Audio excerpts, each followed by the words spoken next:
Bismillahirrahmanirrahim. Today we will discuss about the different terms of special education. For example, the impairment, disability and handicap. I am Sayyid Kamran Ali Razi. सबसे पहले हम इनके दरमियान relationship देखते हैं disease और disorders. Shift कर रहा होता है इम्पेयरमेंट की तरफ और इम्पेयरमेंट से डिसेबिलिटी एंड डिसेबिलिटी से हैंडीकैप. तो सबसे पहले हम बात करते हैं जो आपके पास इम्पेयरमेंट है, ये बेसिकली आपका फंक्शनल लॉस होता है. डिसेबिलिटी जो है वो आपका एक्टिविटी लिमिटेशंस हैं और हैंडीकैप जो है वो आपका सोशल डिसएडवांटेज है. अगर हम इसको इस और कॉन्टेक्स्ट में देखें तो इम्पेयरमेंट जो भी चीज़ है, अब इसको हम डिटेल में आगे नेक्स्ट में देखेंगे कि इम्पेयरमेंट जो है वो आपका ऑर्गन लेवल्स है, यानी ऑर्गन्स में अगर कोई प्रॉब्लम है, मेलफॉर्मेशन है या प्रॉब्लम है, रिडक्शन है, तो हम उसको इम्पेयरमेंट कह देंगे. अगर पर्सन लेवल्स है यानी कि इम्पेयरमेंट की बेस के ऊपर इंसान की लिमिटेशंस हैं, उसकी एक्टिविटीज़ जो हैं वो महदूद हो जाती हैं, तो वो जो है वो हम उसको, और ये पर्सन लेवल के एक इंडिविजुअल बंदे की बेस के ऊपर होती है. और उसके बाद जो हैंडीकैप कंडीशन है ये आपका सोसाइटियल लेवल्स है, यानी कि सोसाइटी के अंदर जो है वो अगर वो फ्रूटफुल नहीं है, फ़ायदा नहीं उठा पा रहा, तो हम उसको जो है वो हैंडीकैप कहते हैं. सबसे पहले हम ये देखेंगे फर्स्ट ऑफ ऑल कि डिजीज़ जो है वो एक particular distinctive process in the body with specific cause and characteristics symptoms. यानी वो ये कहते हैं कि एक नुमाया प्रोसेस होता है और किसी एक बॉडी के अंदर, और उसके स्पेसिफिक कॉज और उसकी स्पेसिफिक जो है वो सिम्टम्स अलामात होती हैं, जिनकी बेस के ऊपर हम उसको कहते हैं कि ये डिज़ीज़ का शिकार है. कॉन्सिक्वेंसेस ऑफ द डिजीज़ होती हैं जिसमें आपकी एटोलॉजी है, यानी इल्म असबाब अमराज, यानी क्या मरज़ के इसबाब क्या थे, यानी कॉजेज़ क्या थे दूसरे लफ्ज़ों में. पैथोलॉजी, अमराजियात क्या हैं, आप किसके इलाज करेंगे. मैनिफेस्टेशंस, और उसका इजहार हम किस तरह कर सकते हैं, वो मज़र किस तरह है. यानी डिज़ीज़ बेसिकली एक पर्टिकुलर जो है वो प्रोसेस है कि एक बॉडी के अंदर जिसके वो स्पेसिफ़िक कॉज होते हैं और उसकी स्पेसिफ़िक अलामात होती हैं. मिसाल के तौर पर जैसे आप लोग फ़मीलियर हैं आजकल कोरोना वायरस के हवाले से, तो कोरोना वायरस के हवाले से यानी कि इसकी एक स्पेसिफ़िक कॉज है, ठीक है, यानी कि ये वायरस से फैल रहा है, ठीक है जी. और सिम्टम्स, इसकी अलामात क्या है, अलामत ये हैं कि मिसाल के तौर पर जैसे खुश्क खांसी का आ जाना, यानी बुखार का आ जाना, और इसकी जो सवियर कंडीशन ये है कि इंसान को सांस लेने में प्रॉब्लम हो जाती है. तो इस वजह से ये एक डिज़ीज़ है. तो इसी तरह जो है जो कॉन्सिक्वेंसेज है उसमें यह है कि हम किस तरह जो है इसका हमें पता चलता है कॉज इसकी क्या है, इसके अंदर कौन सी पैथोलॉजी इन्वॉल्व है और कौन सा हम इसका इजहार किस तरह कर सकते हैं, ये हम जो है वह डिज़ीज़ के अंदर देखते हैं. फिर हमने बात की थी इसके साथ डिसऑर्डर. तो हम ये देखते हैं कि डिज़ीज़ और डिसऑर्डर में क्या फ़र्क होता है. Disease basically it is a curable, यानी कि आप मेडिकेशंस करते हैं तो वो क्योर हो जाती है. डिसऑर्डर जो है नॉट क्योरेबल बट मैनेजेबल. अगर आप डिसऑर्डर का शिकार हो गए हैं तो वो आप उसको क्योर नहीं कर सकते, वो सिर्फ और सिर्फ आप उसको मैनेज कर सकते हैं. Do not recur in most of the cases. जो डिज़ीज़ है ये आम तौर पर जो है वो दोबारा रीअकर नहीं होती, आप मेडिकेशन खाएंगे तो वो ठीक हो जाएगी. और डिसऑर्डर जो है मे रीअकर्स, वो दोबारा हो सकता है. It is cause due to the external factors like infection and injuries. Diseases जो है वो आमतौर पर इन्फेक्शंस और जो इंजरी की बेस के ऊपर, यानी एक्सटर्नल फैक्टर्स जो है वो इसको इफेक्ट कर रहे होते हैं. और जो आपका डिसऑर्डर है it is cause due to the internal abnormalities and certain kind of life styles. For example birth defects. मिसाल के तौर पर अगर बर्थ डिफेक्ट की वजह से है तो आप फिर भी आप डिसऑर्डर के शिकार होते हैं. ये बेसिक 3 डिफरेंस थे जिसकी बेस के ऊपर हम डिफरेंस कर सकते हैं कि डिज़ीज़ और डिसऑर्डर. क्योंकि जब हमने चेन पढ़ी थी तो हमने ये कहा था डिज़ीज़ डिसऑर्डर से इम्पेयरमेंट होगी, इम्पेयरमेंट की बेस के ऊपर डिसेबिलिटी होगी, और डिसेबिलिटी के बेस के ऊपर जो है वो आप हैंडीकैप होंगे. इस तरह ये एक दूसरे के साथ इंटरलिंक्ड हैं. देखते हैं जी, एग्जांपल्स देखते हैं जी. Impairment, disabilities and the handicap. जैसे मैंने कहा कि इम्पेयरमेंट ये है, ये आपका अबनॉर्मल ऑर्गन्स फंक्शंस हैं. डिसेबिलिटी जो है वो आपकी एक्टिविटी लिमिटेशंस हैं, और हैंडीकैप जो है पार्टिसिपेशन रिस्ट्रिक्शंस हैं. यानी मिसाल के तौर पर आप सबसे पहले देखते हैं prevent the passage of light and sensing of form, shapes and size of visual stimuli. ये हमारा एक कंट्रास्ट है कि prevents the passage of light and sensing of forms, shapes and size of visual stimuli. यानी basically हमारे यहाँ पे जो है वो वी आई का इशू हमें बताया गया है, ठीक है जी. उसके बाद इसकी लिमिटेड डिसेबिलिटी क्या हो गया, inability to read and move around. यानी इससे क्या है जी कि आप जो है वो नहीं रीड नहीं कर पाएंगे, मूव नहीं कर पाएंगे। और इसकी जो हैंडीकैप कंडीशन ये है वो ये है कि एक्सक्लूजन फ्रॉम द स्कूल, आप स्कूल से दूर हो जाएंगे। डिलेड स्पीच, अगर आपके पास इम्पेयरमेंट है, language development, delayed language and speech development, तो उसका क्या होगा, इसकी डिसेबिलिटी क्या होगा, inability to speak clearly enough to be understood. यानी अगर आप इम्पेयरमेंट का शिकार हैं, स्पीच लैंग्वेज डेवलपमेंट का शिकार हैं, डिलेड स्पीच हैं, तो उसकी डिसेबिलिटी ये हो जाएगी कि आप जो है वो क्लियरली बोल नहीं पाएंगे, ठीक है, जो कि समझी जा सके बात। और उसके बाद क्या होगा, डिफेक्टिव कम्युनिकेशंस विद अदर, इसी तरह जो है वो आप दूसरे लोगों के साथ जो है वो डिफेक्टिव कम्युनिकेशंस करेंगे, नॉर्मल कम्युनिकेशन आप नहीं कर सकते। उसके बाद एक और ये मोटर डेफिसिट्स हैं, इम्बैलेंस है, जॉइंट स्टिफनेस है, यानी ये फिजिकल डिसेबिलिटी की एक लाइक इम्पेयरमेंट है। तो उसके अंदर inability to perform activities of daily living such as dressing, feeding and walking. अगर मोटर डेफिसिट है, इम्बैलेंसिंग है आपको, तो आपके ये प्रॉब्लम, आपको डिसेबिलिटी का शिकार हो सकते हैं। और इसकी हैंडीकैप कंडीशंस क्या होगी कि वो डिपेंडेंस नहीं हो सकता और इनएबिलिटी का प्रॉब्लम होगा। These are the common examples of the impairment, यानी कि जो इम्पेयरमेंट है उसकी बेस के ऊपर डिसेबिलिटी क्या हो सकती है और हैंडीकैप क्या हो सकती है, ये हमने इस एग्जांपल्स के अंदर देखा है। अब हम देखते हैं इम्पेयरमेंट को डिटेल के अंदर क्या है। ये एक रिसर्चर्स है, international classification of the impairment, disability and handicap. इन्होंने ये बताया है कि इम्पेयरमेंट बेसिकली एक टेम्परेरी या परमानेंट लॉस होता है, और abnormality of a body structure और फंक्शंस, वो अबनॉर्मेलिटी है आपके बॉडी स्ट्रक्चर के अंदर और फंक्शन के अंदर, वेदर जो कि वो फिजियोलॉजिकल भी हो सकती है और साइकोलॉजिकल भी हो सकती है। यानी दूसरे लफ्ज़ों में कहें कि फिजियोलॉजिकली और साइकोलॉजी के लिहाज से आपकी बॉडी के अंदर जो एक अबनॉर्मेलिटी है स्ट्रक्चर में या उसके काम में, वो बेशक आर्जी तौर पर हो या मुश्किल तौर पर हो, हम उसको इम्पेयरमेंट कह देते हैं। एन इम्पेयरमेंट, इसको और तरह भी देखा जा सकता है। An impairment is a disturbance affecting functions that are essentially mental.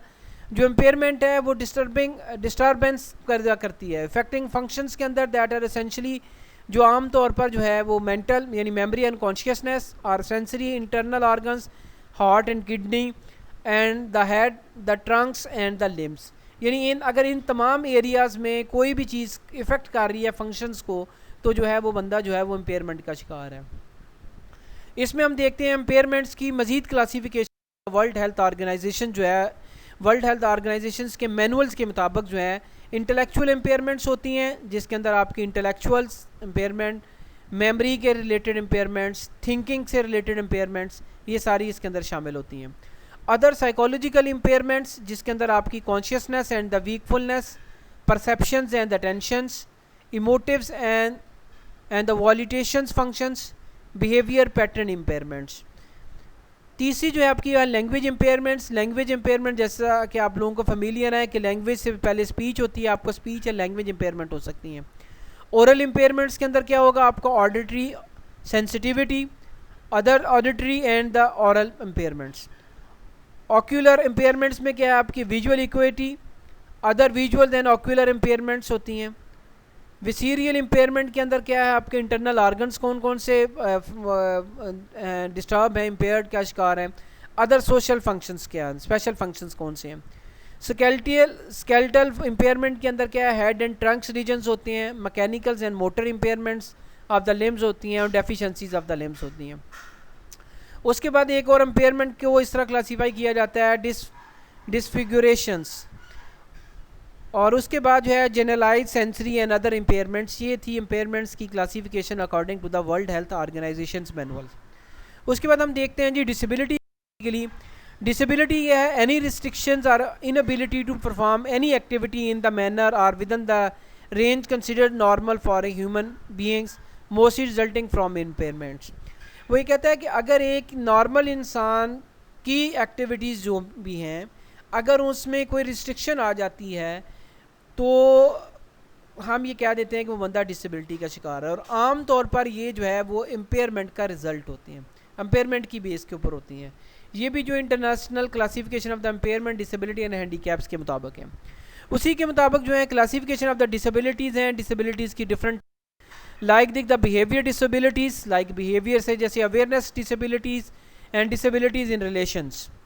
Communication difficult disabilities like speaking disabilities, listening disabilities, seeing disabilities, and other communication disabilities. Personal care disability, excretions disabilities, personal hygiene disability, dressing disabilities, feeding and other personal care disabilities. Locomotive disability के अंदर क्या है जी, ambulation disabilities and confining disabilities. Body disposition disabilities के अंदर क्या है जी, domestic disabilities, body movement disabilities and other body dispositions disabilities. Dexterity disabilities के अंदर जो है वो daily living, daily activity disability, manual activity disabilities and other dexterity disabilities जो हैं वो स्टडीज़ की जाती हैं.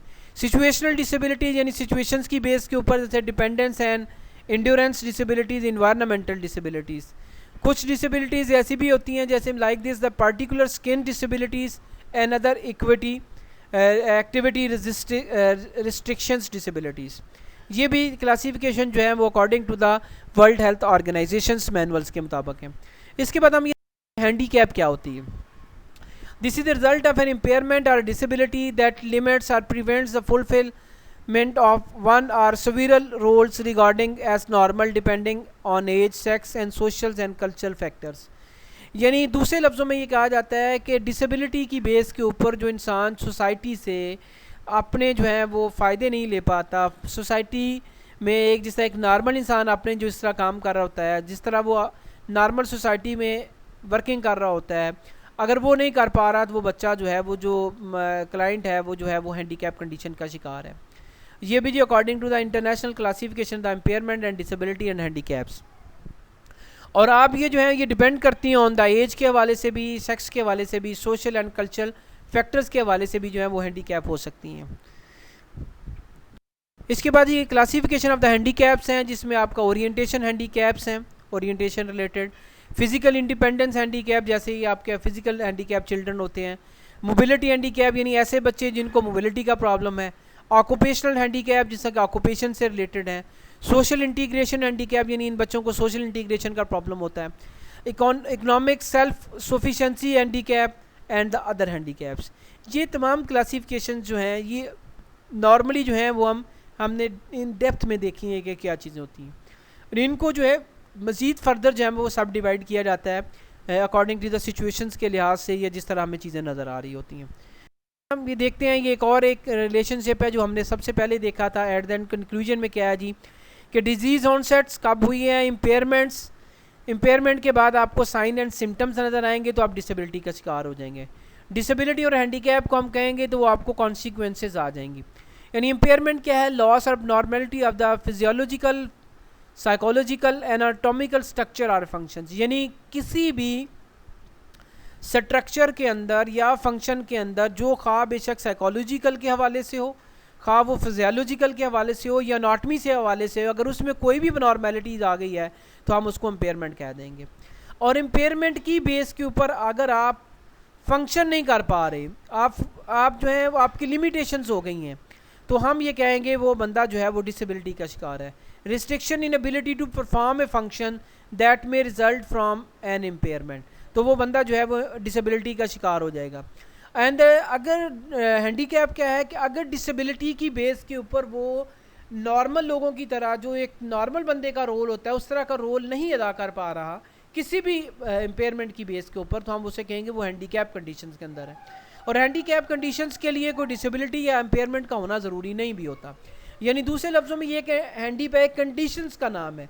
मिसाल के तौर पर अगर आप किसी एक ऐसे मुल्क में चले गए हैं जहाँ की लैंग्वेज का आपको नहीं इल्म, तो उस इन्वायरमेंट के अंदर, उस सिनेरियो के अंदर आप जो हैं वो आप हैंडीकैप कंडीशंस के अंदर हैं.